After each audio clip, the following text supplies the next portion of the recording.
Hello and welcome to my channel. So, English की playlist बनाने के बाद क्लास 10th की केमिस्ट्री चैप्टर 1 की वीडियो अपलोड करने के बाद फिज़िकल ज्योग्राफी की प्लेलिस्ट को स्टार्ट करने के बाद आज हम स्टार्ट करेंगे एंशियंट हिस्ट्री पर हमारी क्लास का लेक्चर नंबर 1। और एक तरह से हिस्ट्री को स्टोरी की तरह यहाँ पर मैं डिलीवर करने वाली हूँ, तो we can instead of saying कि मैं आपको chapters and lectures करा रही हूँ, we can say that I am going to deliver you the episode number 1 of ancient history। जी हाँ, आज हम प्री हिस्टोरिक एजेस के बारे में बात करेंगे। प्री हिस्टोरिक एजेस के बारे में बात करेंगे। प्री हिस्टोरिक एजेस किसे कहते हैं? प्री हिस्टोरिक एजेस जनरली हम हिस्ट्री के 3 पार्ट्स को डिवाइड करते हैं: pre historic, proto historic and history. ठीक है। प्री हिस्ट्री में हम क्या देखेंगे? प्री हिस्ट्री में हम वो टाइम देखेंगे जब ह्यूमन एवोल्यूशन पूरी तरीके से डेवलप हुआ ही नहीं था।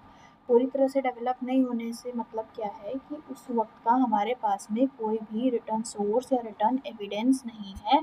हम रिटर्न बेसिस पर या किसी भी स्क्रिप्ट के बेसिस पर उस वक्त का कोई एविडेंस को नहीं समझ सकते हैं, नहीं जान सकते हैं। प्रोटो हिस्ट्री में हमें अनडिसाइफर्ड चीज़ें देखने को मिलेगी और हिस्ट्री में आते आते हमें सारे स्क्रिप्ट्स के थ्रू यानी कि आर्किटेक्चरल और लिटरेचरल दोनों तरह का हमें एविडेंस देखने को मिलेगा।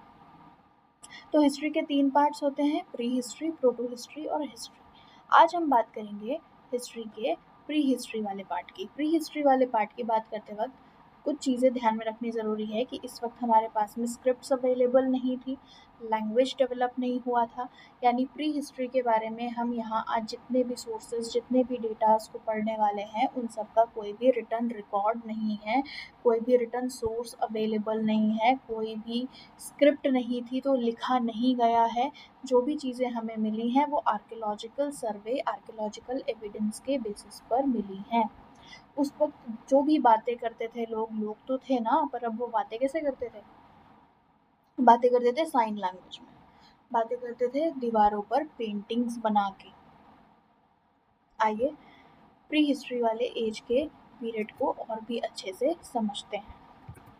जी हाँ, तो यहाँ पर प्री हिस्ट्री को mentioned as the age of human evolution. यहाँ से ह्यूमंस का एवोल्यूशन स्टार्ट हुआ कहा है मैंने, इवॉल्व नहीं हुए थे, होना स्टार्ट हुआ है। अफ्रीका को ओरिजिनल होमलैंड माना जाता है ह्यूमंस के एवोल्यूशन वाले पीरियड का, इसीलिए अफ्रीका को the cradle of humankind भी कहा जाता है। The Africa continent is also known as the cradle of human kind.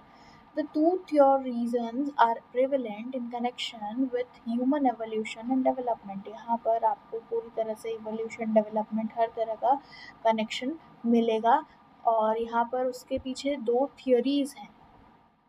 ठीक है, यहाँ पर 2 थियोरीज हैं जो बताती हैं। एक है यूनिटरी ओरिजिन थ्योरी, जहाँ पर आपको होमो इरेक्टस जो अफ्रीका में है उनके माइग्रेटिंग कल्चर के बारे में बताया जाता है, किस तरह से वो डिफरेंट रोड्स को लेते हुए इधर से उधर माइग्रेट करते थे अर्थ के बहुत सारे कोनों में अपने आप को डेवलप करने से पहले।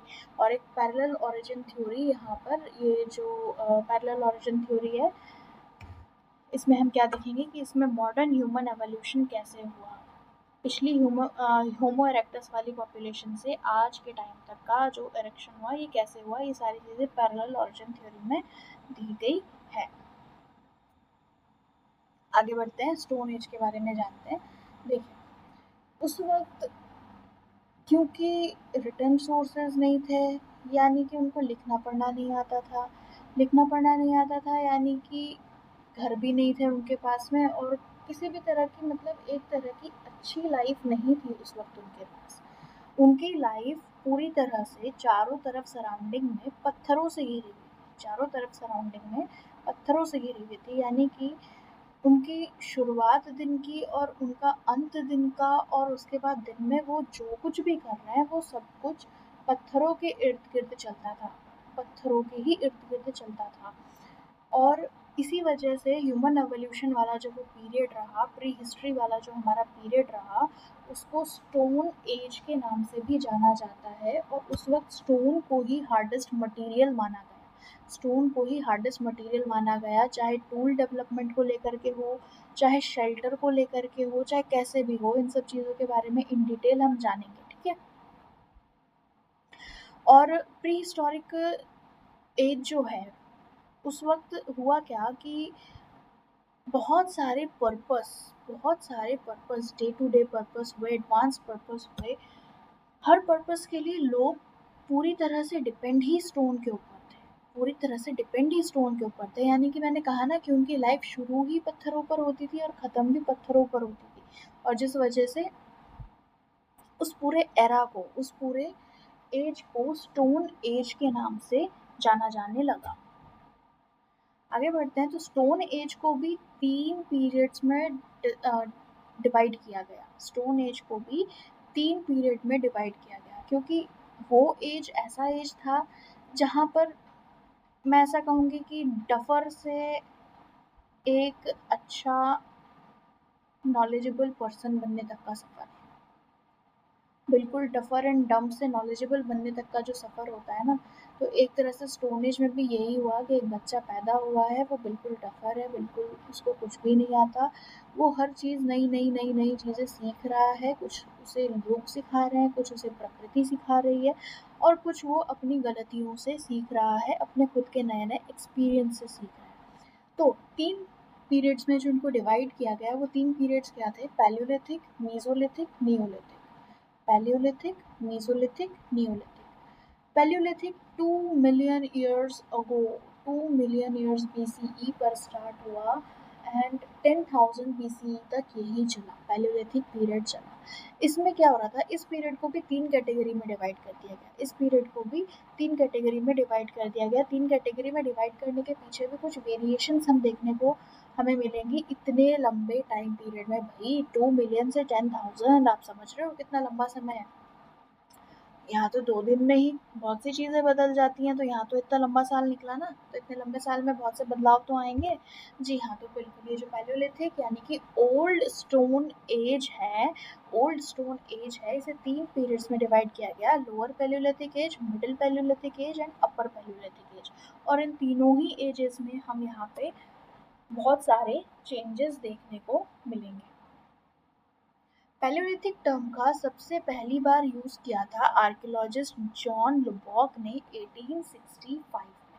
पैलियोलिथिक जो टर्म है उसका सबसे पहली बार यूज़ किसने किया था? आर्कियोलॉजिस्ट जॉन लुबॉक ने 1865 में। देन आता है mesolithic age. Mesolithic age 9000 BCE से 4000 BCE तक चला। इसको एक तरह का ट्रांजिशनल फेज माना गया, यानी कि सीखने की शुरुआत और सीख जाने की चरम सीमा के बीच जो चीज़ें आई, बहुत सारे ट्रांजिशंस हुए, बहुत सारे ऑब्जर्वेशंस किए गए, वो सब इसी मीजोलिथिक पीरियड्स में हुए। नाउ लास्ट आता है नियोलिथिक पीरियड। ये था 4000 BCE से 1800 BCE तक। यहाँ पर इसे न्यू स्टोन एज कहा जाता है, यानी कि चल तो रही है दुनिया पत्थरों के आसपास, लेकिन अब उन पत्थरों से हमने बहुत सारा डेवलपमेंट सीख लिया। पैलियोलिथिक में जो गलतियाँ करी, मीजोलिथिक में उन सबको ऑब्जर्व करके जो नई नई चीज़ें क्रिएट करी गई, उन सबका एक तरह का रिजल्ट मान लो कि वो क्या था? नियोलिथिक पीरियड था। आइए अब हम इन तीनों पीरियड्स को अच्छे से समझते हैं, लेकिन उससे पहले एक ज़रूरी बात क्या कि यहाँ पर जो एक फेज से दूसरे फेज पर ट्रांजिशंस, ऑब्जर्वेशंस, ये सारी चीज़ें हो रही हैं, इनको समझने के पीछे भाई हमारे पास तो रिटन रिकॉर्ड्स नहीं है ना, तो उन सबको समझने के पीछे हमारे पास में आर्कियोलॉजिकल रिसोर्सेस हैं। आर्कियोलॉजिकल रिसोर्सेस में भी उस वक्त तो only stones were the prevalent thing, dominant thing, उन्हीं के अलावा उन्हीं के आसपास सारी दुनिया घूमी है ना। तो उन्हीं पत्थरों से हमने स्टडी करके उस वक्त का क्लाइमेटिक ट्रांजिशन, जो टूल्स वो लोग यूज़ कर रहे हैं उन टूल्स में आया हुआ ट्रांजिशन, और जो लाइफस्टाइल वो लोग जी रहे हैं उनमें आया हुआ ट्रांजिशन, इनके बेसिस पर पूरा का पूरा स्टोन एज बनता है। आइए तो फिर जानते हैं पैलियोलिथिक एज के बारे में। पैलियोलिथिक एज में उस वक्त जो वहाँ लोग थे उनकी लाइफस्टाइल कैसी थी? दे वर हंटर्स एंड फूड गैदरर्स। वही घूम घूम के शिकार करते, घूम घूम के खाना इकट्ठा करते, जहाँ खाना इकट्ठा हो जाता वहीं बैठ के खा लेते और वापस वहाँ से घूमने फिरने निकल जाते। कहने का मतलब क्या कि एक ही जगह पर सेटलमेंट नहीं था, उनकी लाइफ सेटल्ड नहीं थी, एक ही जगह पर वो टिक नहीं रहे थे, घूम घूम कर अपना जीवन जी रहे थे। उस वक्त का सबसे प्रोमिनेंट स्टोन था क्वार्ट्जाइट। क्वार्ट्जाइट जो स्टोन था, इस स्टोन ने तो बहुत सारे धमाके करे हैं। धमाके करने का मतलब क्या कि आगे आने वाले पीरियड में जब हम ये पढ़ेंगे कि स्टोन से फायर की डिस्कवरी हो रही है, स्टोन की मदद से व्हील की डिस्कवरी हो रही है, तो ये सब कुछ इस क्वार्ट्जाइट भाई साहब की वजह से हो रहा है। यही है वो महारत जिनके वजह से एवोल्यूशन हुआ, जिनके वजह से नई नई डेवलपमेंट्स हुई। चलिए, तो पैलियोलिथिक एज में चाहे हम लोअर की बात करें, मिडिल की बात करें या अपर की बात करें, कुछ चीज़ें कॉमन रही है एज टूल्स एंड वेपन्स, जैसे कि chopper, hand axe, cleaver, flake tools, blade tools. Lower palaeolithic age में choppers, chopping hand axe and cleavers, इन सब चीज़ों का बहुत ज़्यादा प्रेवलेंस रहा। मिडिल पैलियोलिथिक में फ्लेक्स जो थे उनसे टूल्स बने, और अपर पैलियोलिथिक में फ्लेक्स और ब्लेड दोनों को यूज़ करके टूल्स क्रिएट किए गए। पैलियोलिथिक एज में ह्यूमन लाइफ पूरी तरह से प्रिमिटिव रही, यानी कि नेचर के ऊपर डिपेंड थे, हंटिंग के ऊपर डिपेंड थे, किसी भी चीज़ के लिए रॉ फूड खाते थे, कच्चा, यानी अगर वो मीट भी खा रहे हैं तो कच्चा खाएंगे, बस इधर जानवर को मारा और इधर चलो खाना शुरू। फ्रूट खा रहे हैं, पेड़ से निकाला खा लिया, ये भी नहीं कि हम उसे धो रहे हैं, काट रहे हैं, नमक मिर्च लगा रहे हैं, इन सब चीज़ों की तो उन्हें नॉलेज ही नहीं थी।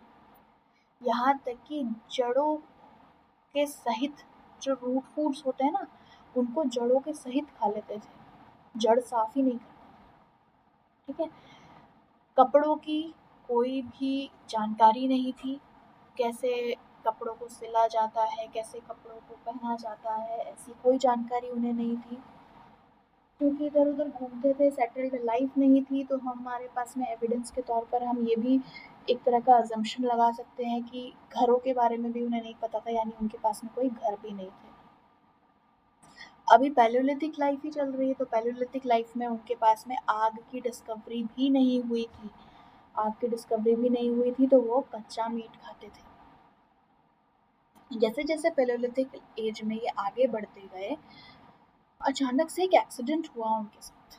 एक्सीडेंट कैसे हुआ कि जो क्वार्ट्जाइट स्टोन है ना, उस क्वार्ट्जाइट स्टोन के 2 पीस से वो शायद टूल बनाने की कोशिश कर रहे थे। उनको वो रगड़ रहे थे, घिस रहे थे, पास ही में एक बैठ करके अपना रॉ मीट खा रहा था, और वहीं पर कुछ सूखी झाड़ियाँ थी या सूखे पत्ते गिरे हुए थे पेड़ के।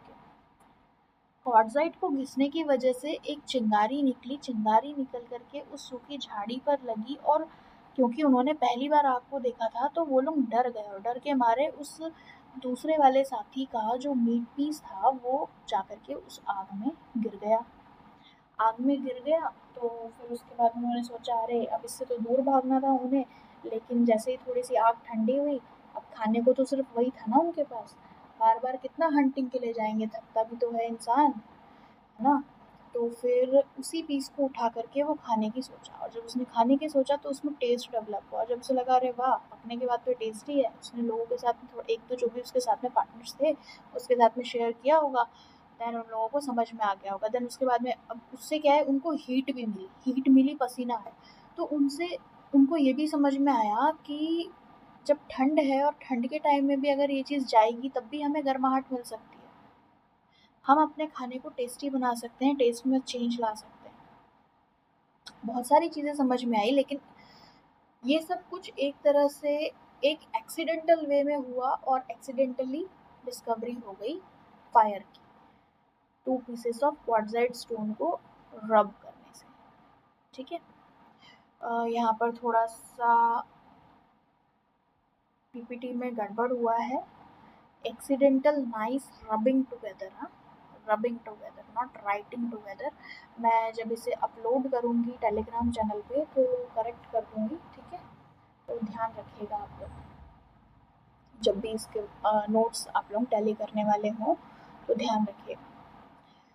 Primitive man cared little about clothes, कपड़ों की कोई चिंता ही नहीं थी।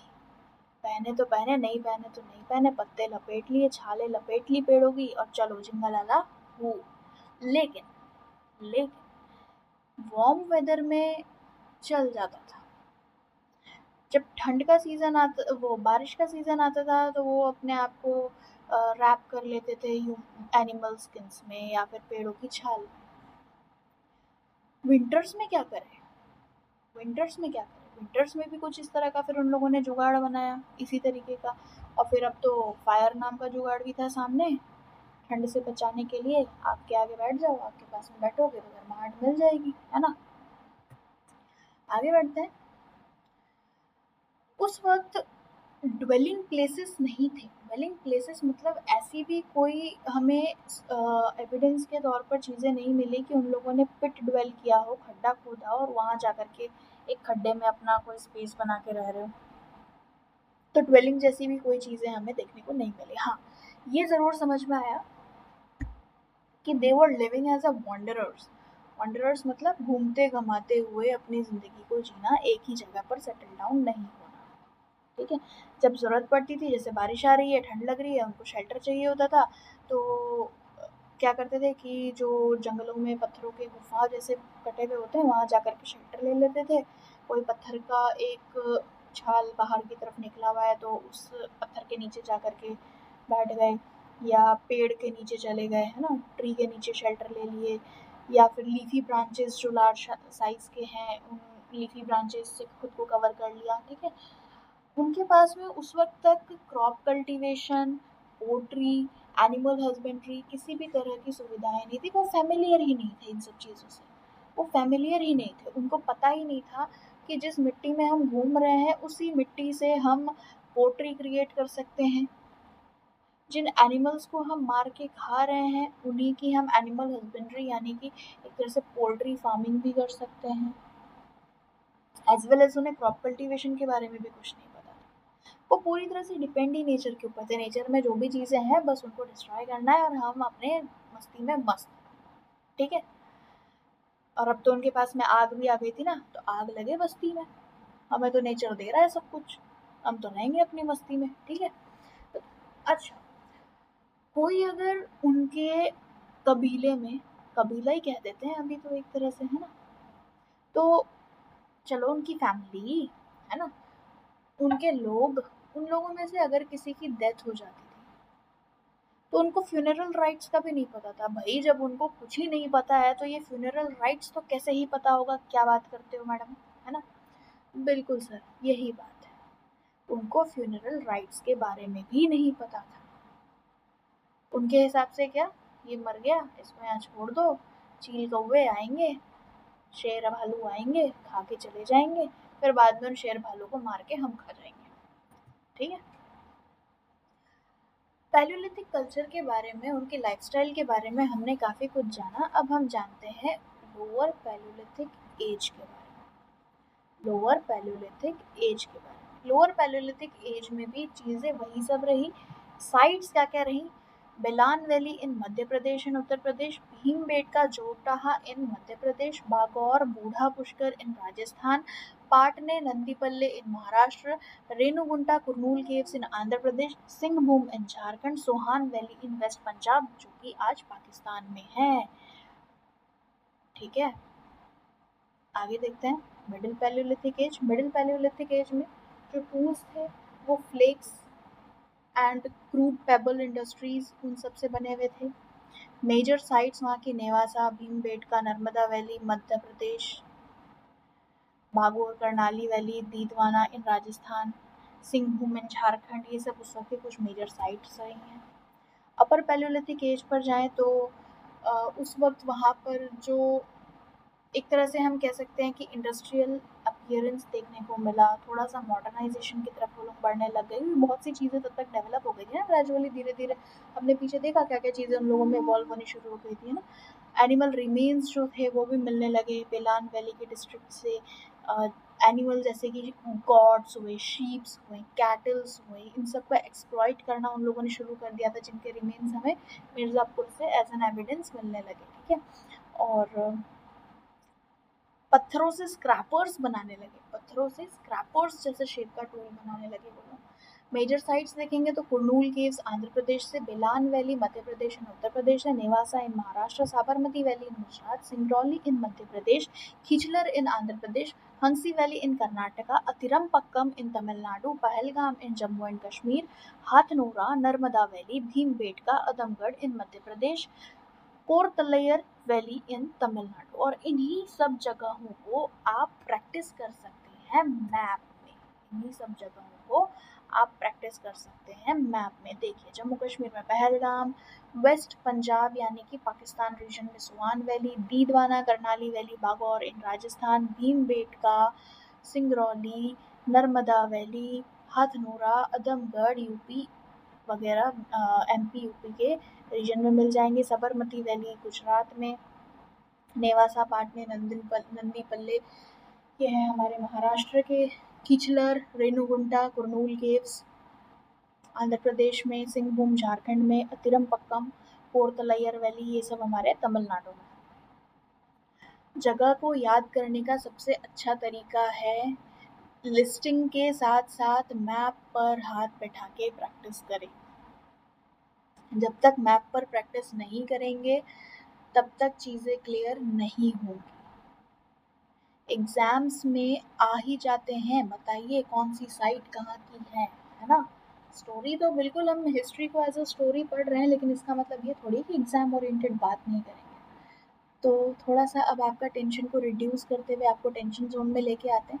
टेंशन ज़ोन में आपसे क्या-क्या चीज़ें पूछी जा सकती हैं, तो पैलेयोलिथिक एज की साइट्स पूछी जा सकती है, मिडिल पैलेयोलिथिक में कौन-कौन सी साइट्स थी, अपर पैलेयोलिथिक में कौन-कौन सी साइट्स थी और लोअर पैलेयोलिथिक में कौन-कौन सी साइट्स थी, ये सब पूछा जा सकता है आपको। कौन-कौन से कब कौन से ईयर से कौन से ईयर तक क्या रहा है, किसी भी छोटे एग्ज़ाम्स के लिए, नॉट यूपीएससी लेवल, हाँ, लेकिन यूपीएससी से छोटे लेवल के एग्ज़ाम्स के लिए आप उन चीज़ों को भी देख सकते हैं, ठीक है? जो स्टेटमेंट्स यहाँ पर मैंने स्लाइड्स में लिखे हैं, उन स्टेटमेंट्स को भी आप गौर से पढ़ें, क्योंकि अगर आप उन स्टेटमेंट्स को गौर से नहीं पढ़ेंगे ना, तो फिर दिक्कत हो सकती है। क्योंकि अगर आजकल एग्ज़ाम्स का पैटर्न थोड़ा-सा बदला हुआ है। बदला हुआ क्या है, स्टेटमेंट बेस्ड क्वेश्चंस आ जाते हैं और फिर उसमें ओनली 1, ओनली 2, ओनली 3 करके ऑप्शंस आ जाते हैं। एक दिन हम सेशन कुछ ऐसा भी रखेंगे जिसमें हम क्वेश्चन पेपर के बारे में थोड़ा-सा डिस्कस कर लें, है ना? बिल्कुल, हम एक दिन वो सेशन भी रखेंगे। तो इस तरह से आप मैप में लगा करके जगहों के बारे में अच्छे से जानकारी रख सकते हैं, क्योंकि सिर्फ लिस्ट में याद करने से रटना हो जाएगा और जब हम अपने हाथों से उनको मैप पर लगाएंगे ना, तो लोकेशंस हमें याद रहेंगी बहुत अच्छे से। चलिए आगे बढ़ते हैं मीज़ोलिथिक एज की तरफ। मीज़ोलिथिक एज में हंटर्स एंड हर्डर्स, लोगों की लाइफस्टाइल कैसी हो गई थी, हंटर्स एंड हर्डर्स। पहले जो टूल्स थे, जैसे के जैसे पत्थर थे वैसा का वैसा, जैसा भी है जिस भी शेप का मिल रहा है उसको एज अ टूल यूज़ कर लिया, लेकिन यहाँ पर अब हम माइक्रोलिथ टूल्स को यूज़ कर रहे हैं। माइक्रोलिथ टूल को यूज़ करने से मतलब small pointed and sharp stone tools. Animal का डोमेस्टिकेशन स्टार्ट हो गया है, पोल्ट्री एंड फार्म एनिमल्स के ऊपर अच्छे से ध्यान देने दिया जाने लगा है, और इन चीज़ों के एविडेंस हमें आदमगढ़ और बागौर से देखने को मिलते हैं। हाँ जी, अभी अभी मैप में देखा आदमगढ़ कहाँ है और बागौर कहाँ है। आदमगढ़ है मध्य प्रदेश में और बागौर है राजस्थान में, ठीक है? इन दोनों जगहों पे एविडेंस देखने को मिले हैं डोमेस्टिकेशन ऑफ एनिमल्स के। Mesolithic art and painting. Mesolithic art and painting. Bhimbetka in Madhya Pradesh, Adamgarh in Madhya Pradesh, Pratapgarh in Madhya Pradesh, Mirzapur Madhya Pradesh. यहाँ से हमें मीज़ोलिथिक आर्ट एंड पेंटिंग्स के प्रोमिनेंट एग्जाम्पल्स देखने को मिले हैं। ये जो यहाँ पर आपके सामने एक इमेज मैंने रखी है, this is image extract from Bhimbetka caves. Bhimbetka की केव के दीवारों पर।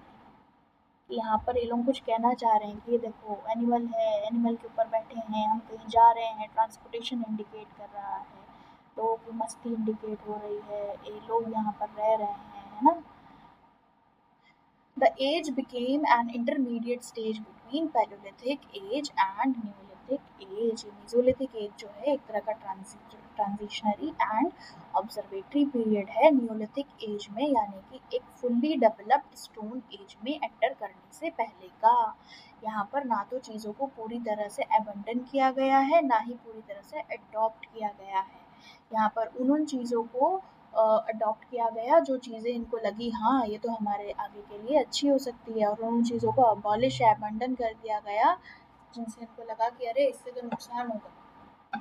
जैसे कि आग के आसपास खेलना नुकसान है, लेकिन आग से खाना पका कर खाना फ़ायदा है। तो इन चीज़ों को उन लोगों ने एक दूसरे को किसी न किसी साइन लैंग्वेज से या शायद पेंटिंग के थ्रू समझाया, मैसेज डिलीवर किया, आपस में कम्युनिकेशन क्रिएट किया, और उस हिसाब से फिर आगे बढ़े अपने डेवलपमेंटल फेज के साथ। मेसोलिथिक एज में ह्यूमन लाइफ और वहाँ के major sites, people were largely dependent on hunting. ठीक है, हंटिंग उन्होंने नहीं छोड़ी, लेकिन हंटिंग के साथ में अब वो लोग एनिमल्स को टेम करना, टेम मतलब डोमेस्टिकेट करना, ठीक है। तो दे यूज टू बिगिन टेमिंग और डोमेस्टिकेटिंग द एनिमल्स। किन किन एनिमल्स की? डॉग, शिप, गोट, काव एंड बफेलो। काव ऑफ बफेलो नहीं है, ये काव और बफेलो है, ठीक है। Sorry for the mistake. आपको जो टेलीग्राम पेज पीपीटी मिलेगी उसमें मैं इन चीज़ों को करेक्शन करवा दूंगी, ठीक है। वाइल्ड हॉर्सेस इन सब जैसी चीज़ों को वो लोग डोमेस्टिकेट करना शुरू कर चुके थे। बरियल प्रोसेस के बारे में अभी नहीं पता चल गया, यानी कि अब डेड बॉडीज को ऐसे खुले में छोड़ करके चील कौवों की पार्टी नहीं करवाते थे, अब उनको प्रॉपरली मिट्टी में पिटिंग करके गड्ढा खोद के उनको दफनाया जाता था, ठीक है। और ग्रेव के जो एविडेंस है वो हमें प्रतापगढ़ डिस्ट्रिक्ट यूपी में जो है वहाँ से देखने को मिलते हैं। मेजर साइट्स मेसोलिथिक एज के लंगनाज इन गुजरात, तिलवाड़ा बागौड़ इन राजस्थान, पाटने हथकंबा इन महाराष्ट्र, दमदमा चौपानी मांडो इन उत्तर प्रदेश, पचमरी भीमबेटका आदमगढ़ मध्य प्रदेश, संगनाकल्लू इन कर्नाटका, गौरीगुंडम इन आंध्र प्रदेश। ये सारी कुछ जगहें हैं, मेजर प्लेसेस हैं मेसोलिथिक एज की, जिन्हें आप मैप में यहाँ देख सकते हैं। बागौड़, तिलवाड़ा राजस्थान में, लंगनाज गुजरात में, दमदमा चौपानी मांडी उत्तर प्रदेश में, धनेरी कनवार पंचमरी भीमबेटका आदमगढ़ मध्य प्रदेश में, पाटने हथकंबा महाराष्ट्र में, संगनकल्लू भाई यहाँ है, ये कर्नाटका, इनको यहाँ लगा दिया था तो हमने इसे करेक्ट किया है, ठीक है, संगनकल्लू, ठीक है। और ये गौरीगुंडम आंध्र प्रदेश से, ठीक है। मैप पे प्रैक्टिस करिएगा तो आपको अच्छे से क्लियर हो जाएगा। नियोलिथिक एज के बारे में जानते हैं। नियोलिथिक एज यानी कि न्यू स्टोन एज।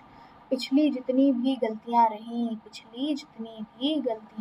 उन सारी गलतियों को सुधार करके एक नया डेवलपमेंटल फेज बना, दैट इज नियोलिथिक एज।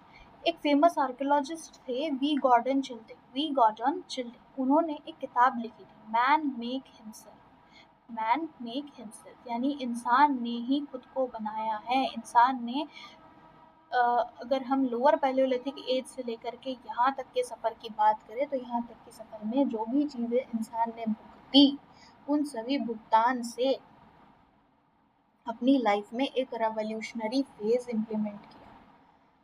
उस रेवोल्यूशन से एक नया एज आया जहाँ पर ह्यूमन बहुत सी चीज़ों के बारे में जान सकता था, उसे सेटलमेंट का तरीका आया, उसे ज़िंदगी जीने का तरीका आया, आग का सही इस्तेमाल आया, धरती का सही इस्तेमाल कैसे करते हैं वो समझ में आया, कपड़े बनाने आए, मौसमों को किस तरह से ट्रीट किया जाए वो सब चीज़ों की समझ हुई, ठीक है। और ये सारा जो रेवोल्यूशनरी फेज से हम चेंज होकर के नियोलिथिक एज पर आए हैं, पूरा ट्रांजिशन होकर के ऑब्जर्वेशन से ट्रांजिशंस के बाद, तो नियोलिथिक एज को नियोलिथिक रेवोल्यूशन भी कहा जाता है। नियोलिथिक का मतलब क्या? नियो मतलब न्यू, लिथिक मतलब स्टोन। लिथ का मतलब क्या? स्टोन, और नियो का मतलब न्यू। तो new stone age, neolithic age is related to new stone age. Neolithic age में लोगों की लाइफ में वही बात है, क्रॉप कल्टीवेशन समझ में आ गया भाई, एग्रीकल्चर पर डिपेंड हो जाना चाहिए। कितने जानवर मारेंगे, अब तो जानवर भी खत्म होने लग गए। तो एनिमल हस्बेंड्री यानी डोमेस्टिकेशन ऑफ एनिमल्स के साथ साथ हंटिंग के साथ साथ उन्होंने क्रॉप कल्टीवेशन को भी शुरू किया, और उसके लिए भी उनकी मदद किसने करी? ऑब्वियसली जानवरों ने ही करी। बिना गाय बैलों के कभी भी खेत की जुताई हो सकती है क्या? बिना कावडंग के क्या कोई मैन्योर तैयार हो सकता है क्या? नहीं हो सकता ना। धीरे धीरे धीरे धीरे उन लोगों को समझ में आने लगी, और उसके बाद में एक इम्पॉर्टेंट डिस्कवरी हुई इस एज की, यानी कि एग्रीकल्चर की शुरुआत हुई। क्रॉप कल्टीवेशन से फैमिलियर हुए, और क्रॉप कल्टीवेशन या एग्रीकल्चर का जो अर्लीस्ट एविडेंस हमें देखने को मिलता है वो कहाँ से मिलता है? बोलांद डिस्ट्रिक्ट, बलूचिस्तान प्रोविंस में। बलूचिस्तान प्रोविंस में जो बोलांद डिस्ट्रिक्ट है, यानी कि मेहरगढ़ वाला इलाका, वहां पर, ठीक है, फर्टिलाइज्ड लैंड मिला है, फर्टिलाइज्ड लैंड मिला है। और उस लैंड के सॉइल की या डीप डाउन उसकी जो स्टडी की गई है, तो उससे पता चला कि ये तो कुछ न्यूलिथिक टाइम पीरियड से रिलेट करता है। द मेन कल्टिवेटेड क्रॉप्स, भाई उस वक्त सबसे ज़्यादा कल्टीवेशन पर क्या आया? उस वक्त सबसे ज़्यादा कल्टीवेशन पर आया व्हीट, बार्ले, पैडी, मिलेट्स और various types of vegetables wheat और बार्ले के एविडेंस मिले हैं मेयरगढ़ से। पैडी कल्टीवेशन का एविडेंस मिला है कोलदीवाहा से, ठीक है।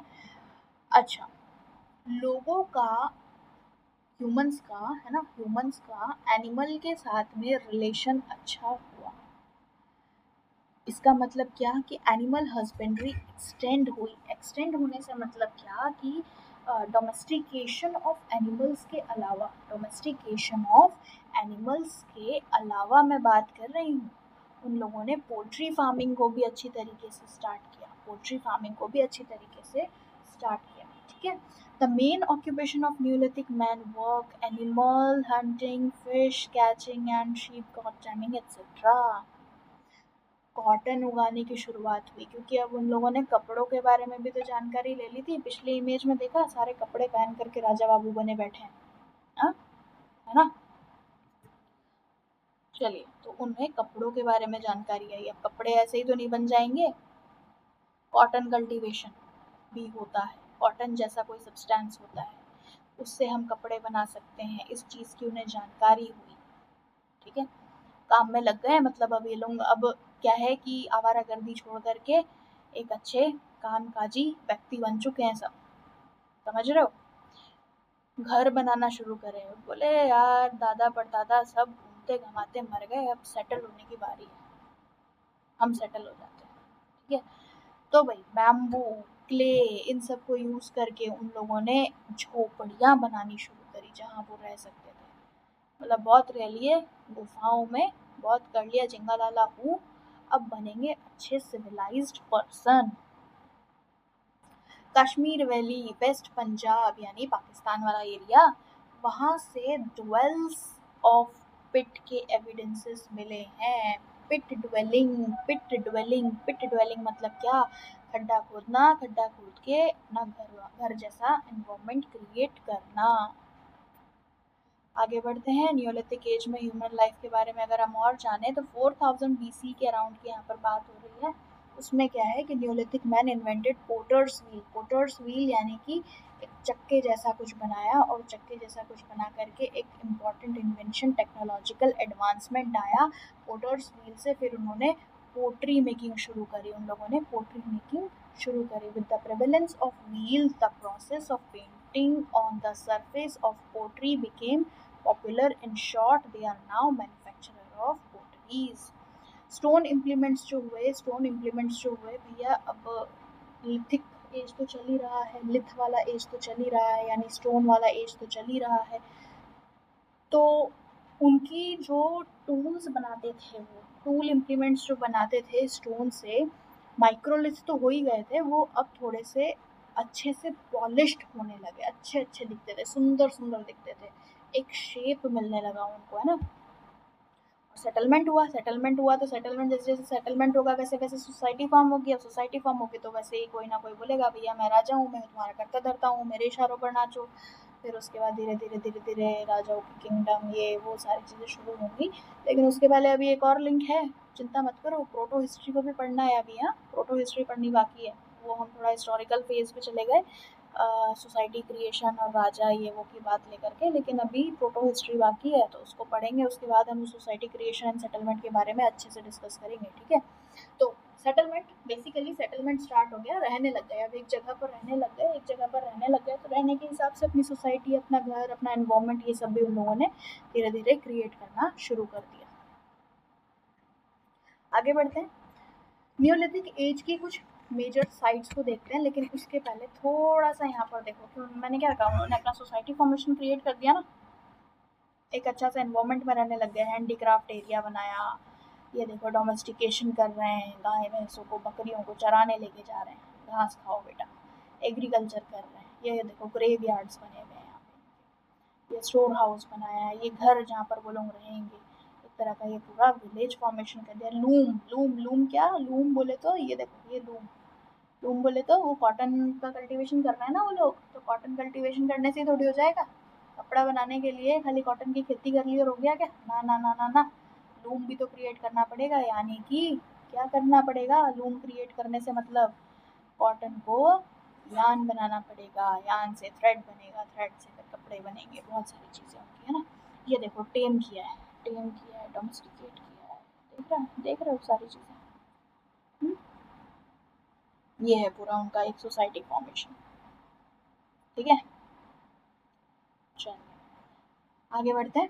तो यहाँ की साइट्स, बुरज़ाहोम गुफकराल इन कश्मीर, मेहरगढ़ किला गुल मोहम्मद इन बलूचिस्तान, दाउजली हद्दिंग इन असम, चोपानी मांडू मेहागरा इन यूपी, चिरांद छेछर इन बिहार, टेकलकोट्टा संगनकल्लू नरसीपुर हल्लूर कुबकाल कोडेकल ब्रह्मगिरी ये सब कर्नाटका में है, नागार्जुनकोंडा पिकलीहल उतनूर इन आंध्र प्रदेश, पय्यनपल्ली इन तमिलनाडु। और इन जगहों को देखते हैं प्यारे भारत पर, हमारा प्यारा भारत सामने आओ आ गया। ठीक है, sites of neolithic age on map, ये देखिए कश्मीर में पुरजाहोम एंड गुफकराल, गुल मोहम्मद किला और मेहरगढ़ है ना, ये आ गया बलूचिस्तान रीजन में, वेस्ट पाकिस्तान तो क्या, हाँ पाकिस्तान। ठीक है, अब वो क्या पहले ये ईस्ट हुआ फिर ये वेस्ट हुआ इसलिए। ठीक है, चौपानी मांडू महागरा ये देखो यूपी में आ गया, चिरान छेचर हमारा बिहार में आ गया, दाउजली हदिंग आसाम में आ गया, उतनूर पिकलीहल नागार्जुनकोंडा आंध्र प्रदेश में आ गया, कोडेकल हल्लूर उपगल तेकलकोट्टा संगनकल्लू नरसीपुर ब्रह्मगिरी ये सब आ गए कर्नाटका में, और ये आ गया पय्यमपल्ली तमिलनाडु में। और इसी नियोलिथिक एज में क्योंकि बहुत सारे एडवांसमेंट हुए, सिर्फ हम ये नहीं कह सकते कि क्रॉप कल्टीवेशन ये वो इन्हीं सब की उनको जानकारी हुई, बल्कि उन लोगों ने अब थोड़ा सा मेटलर्जिकल नॉलेज लेना भी शुरू कर दिया। और मेटलर्जिकल नॉलेज जब उन्होंने लेना शुरू किया तो एक मेटलीज कल्चर वहाँ पर एक्सेप्ट किया गया, मेटल का यूज़ भी किया जाने लगा स्टोन के साथ साथ। चाल मतलब copper, copper and stone, chalco is a copper and stone age, copper and stone age, chalcolithic age का मतलब क्या है, कॉपर और स्टोन का मिक्सड अप। इस वक्त कॉपर जो है, कॉपर इम्प्लीमेंट्स को स्टोन इम्प्लीमेंट्स के साथ में अच्छे से यूज़ किया जाने लगा। कॉपर को इस वक्त एक प्रोमिनेंट मेटल मान सकते हैं, मेटल में सबसे अच्छा नॉलेज अगर उनको किसी चीज़ का हुआ तो वो कॉपर का हुआ। शुरुआत में क्या हुआ कि कॉपर उन लोगों ने डिस्कवर कर लिया। ठीक है, in the beginning copper was discovered. बाद में क्या हुआ, कॉपर को उन्होंने अदर मेटल्स, उनको जैसे जिंक मिल गया, लेड मिल गया, उन सब के साथ में मिक्सअप करने लगे, मिक्सअप करके उनका अलॉय बनाने लगे, एक नया मेटल बन गया। नया मेटल जो बना उसको अलॉय कहा जाता है। जैसे कि वो जो नया मेटल बना जिसे हम अलॉय कह रहे हैं, कॉपर का अलॉय क्या होता है, ब्रॉन्ज होता है ना, हाँ ब्रॉन्ज बनने लगा। ठीक है, और उसके बाद उसका यूज़ करके उन लोगों ने और भी नए टूल्स वेपन्स सारी चीज़ों को बनाया। लिथिक मतलब ये स्टोन तो उनका ख़त्म हुआ ही नहीं है, कहते हैं ना कि जो जड़ है उसे हम नहीं छोड़ेंगे, तो स्टोन से तो उनकी ज़िंदगी शुरू हुई थी, तो स्टोन को तो उन्होंने आखिरी तक भी नहीं छोड़ा। ठीक ठीक है। और इतने के बाद में सिर्फ इतना ही नहीं, इन सब के अलावा उन लोगों को जानकारी होगी गोल्ड की, सिल्वर की और आयरन की भी धीरे धीरे उन्हें जानकारी हो गई। झूम कल्टीवेशन शुरू हो गया। झूम कल्टीवेशन यानी वो कहते हैं ना स्लैश एंड बर्न, झूम कल्टीवेशन स्लैश एंड बर्न। जब तक यहाँ की मिट्टी से हमें एक क्रॉपिंग करनी थी, वो क्रॉपिंग सीजन ख़त्म हुआ, यहाँ पर जला जलू के आगे गए दूसरी जगह जा कर के वहाँ पर कल्टीवेशन किया, तब तक में यहाँ की ज़मीन जो है वो वापस फर्टाइल होने के लिए तैयार हो गई। वहाँ वाले का टाइम पीरियड ख़त्म हुआ तो वापस इधर लौट के आ गए। दैट इज़ झूम कल्टीवेशन या फिर स्लैश एंड बर्न भी कहा जाता है, ठीक है। हाँ, चालकलौती कल्चर में कुछ सोसाइटीज़ या कुछ इस एज के कुछ कल्चर्स एंड कुछ सोसाइटीज़ फॉर्मेशन हुई, जैसे अहर बनास। अहर बनास में उनको black and red ware potteries making का जानकारी मिला। अहर जो है वो राजस्थान में है, बालाथल, जिलांद उन एरियाज के पास में। कायथ कल्चर शुरू हुआ। चंबल और चंबल के ट्रिब्यूटरी के पास में जो रीजन्स हैं वो है कायथ कल्चर। उस वहाँ पर उनको red slipware plus chocolate design, chocolate colour जैसा जो पोट्रीज होता है उनका क्रिएशन उनको समझ में आया। मालवा कल्चर। मालवा कल्चर जो है नर्मदा नदी के आसपास गुजरात तक फैला हुआ है, मध्य प्रदेश से लेकर के गुजरात तक फैला हुआ है, ठीक है। थोड़ा सा राजस्थान भी टच होता है, ठीक है। और ये मालवा कल्चर में जो सेटलमेंट था वो इस फेज का सबसे लार्जेस्ट सेटलमेंट माना जाता था। Sawalda culture. Sawalda culture in Dhule district of Maharashtra. Maharashtra के धुले डिस्ट्रिक्ट में सवैदा कल्चर था। Prabhas and Rangpur culture. Prabhas and Rangpur culture जो है ये हड़प्पन कल्चर से डराइव हुआ, और यहाँ पर जो polished redware and hallmark culture वाली जो पोट्रीज थी हॉलमार्क वाली की, हाँ भाई ये तो इस जगह का फेमस है वाली चीज़ जो है ना, जीआई टैग का अपलोड किया है, देखा आप लोगों ने, देखना, ठीक है, समझ में आएगा। तो हॉलमार्क कल्चर मतलब ये इस जगह का फेमस है। तो कुछ इस तरह का कल्चर भी वहाँ पर क्रिएट हुआ। ये 5 कल्चर चालकोलिथिक कल्चर के लिए प्रोमिनेंट, ध्यान में रखने वाले। मेजर साइट्स में अहार बनास, कायथ मालवा, ईरान और नेवासा, दैमाबाद, नन्याग। इन्हें हम देख लेते हैं हमारे प्यारे भारत के ऊपर। ये देखो अहार बनास, जोधपुरा, गणेश्वर, ये कहाँ है? ये सब है राजस्थान एरिया के। प्रभास, हाँ ये रहा प्रभास रंगपुर, प्रभास पतन रंगपुर, ये हमारे गुजरात में। कायथा, ईरान, मालवा, देख रहे हो, चिरांद, कोल्दियावा, नेवासा, दैमाबाद, नन्यांग, इमामगांव, मस्की, पिकलीहल, संगनकल्लू, हल्लूर, ब्रह्मगिरी, है ना, ये सारे जगह हैं। तो इसी के साथ हमने हमारा स्टोन एज कंप्लीट किया। आई होप स्टोरी समझ में आई होगी। और एग्ज़ाम ओरिएंटेशन पर आप स्लाइड्स को अच्छे से रीड आउट कर लेना, मैप पे जगहों की प्रैक्टिस कर लेना, और जो स्टेटमेंट्स हैं उनको ध्यान में रखना।